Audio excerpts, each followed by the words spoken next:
morning, and thank you for joining us for some DZTV as we bring to you the updates from the Detroit Zoological Society for the week of August 17th, 2020. I'm your co-host, Claire. I'm your co-host, Stephen. Let's jump into those updates. Stephen, what do we have first? All right, so if you spend time at the Detroit Zoo, there's a very good chance that you will see some baby ducks and baby peafowl throughout the green space at the zoo. So another very exciting reason to visit the zoo. And I'll be honest, if the ducks are in the zoo's green spaces, there's a good chance they're in your local green spaces too. So be sure to check out your local parks and ponds and places like that to see some really adorable baby ducklings. If you haven't already, and I know I have, sign up for the virtual Run Wild for the Detroit Zoo. Registration is open and available on our website, detroitzoo.org. Stephen, have you signed up yet?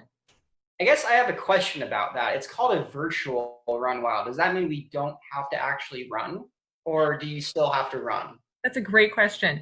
It means that you're going to run wherever it is convenient to you on the weekend that we would traditionally hold Run Wild, so that second weekend in September, but you do still have to actually run. You could run on a treadmill, you could run around your neighborhood, you could go to a green space, see if there's some ducklings hanging out, run through, but we have a 5K, a 10K, there's the 2 Wild, which is the 15K, you put the two together, that's 15 kilometers, about 9 miles, and I believe there's also a walk this year too.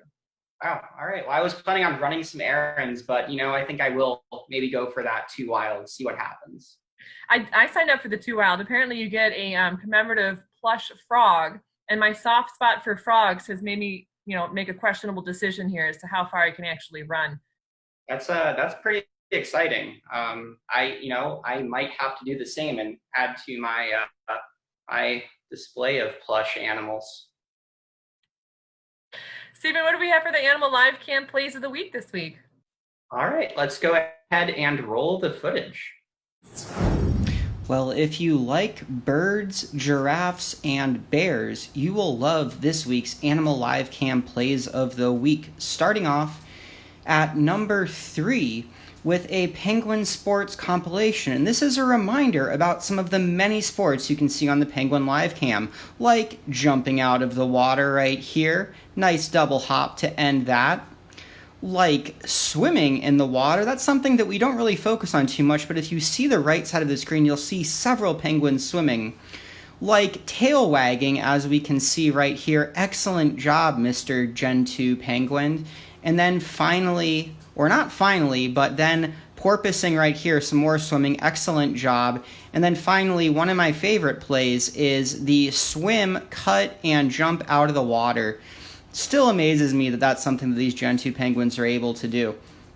Moving on to number 2, featuring a new live cam, the giraffe camera, and some giraffe sports you might keep your eye out for.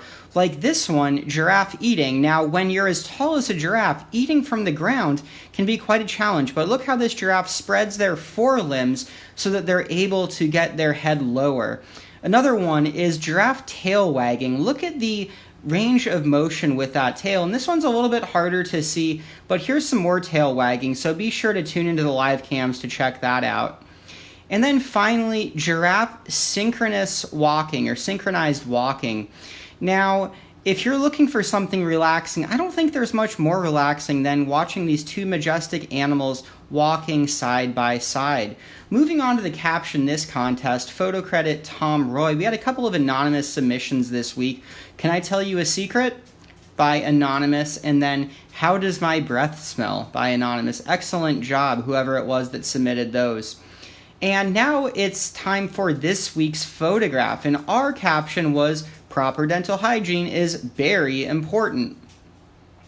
Now it's your turn. Go ahead and submit your captions as a comment so that we can include them on next week's episode. And finally, closing off with number 1, peafowl gymnastics. Watch this peacock as he walks along this fence railing and prepares for a dismount, keeps his eye on the ground, takes a careful step, and then awesome job using those wings to soften that landing. And here it is again in slow motion, the 1-2 step with the wings, a bit of a hop at the end, but I still say that's a perfect 10. Back to you, Claire, for our feature story. So this is Dr. Ruth Marsick, who is the director for the National Amphibian Conservation Center, and she is known as the love doctor when it comes to amphibians, specifically salamanders. So she's been helping with salamander populations, especially those that are endangered and critically endangered, in finding just the right conditions so the salamanders can breed and reproduce, which is critical to ensuring these species can survive. She happens to have a very special talent and knack for it in setting up just the right salamander mood, if you will. But she's had great success this year working with some of her colleagues on breeding the Texas blind salamander and the threatened San Marcos salamander. So we are very pleased to share the success that she's seen with her colleagues in making sure that those salamander species are stable. That's really exciting. I was reading that story and it just stood out to me as one of those ways in which we're celebrating and saving wildlife that a lot of people might not think of when they think of a zoo. So it was really cool what we're doing. And I know we say this a lot, but it makes me really proud to be a part of this organization. Yeah, and this is actually a pretty cool sneak peek behind the scenes at the National Amphibian Conservation Center.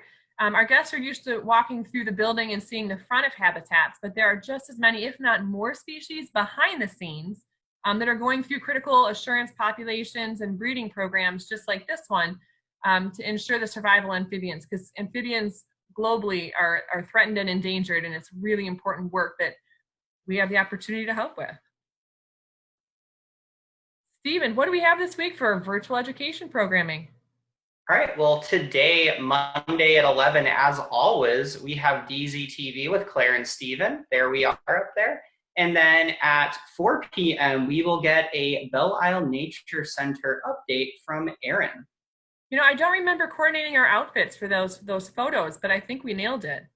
I think we all three of us, yeah, rocking the navy blue. Blue is in.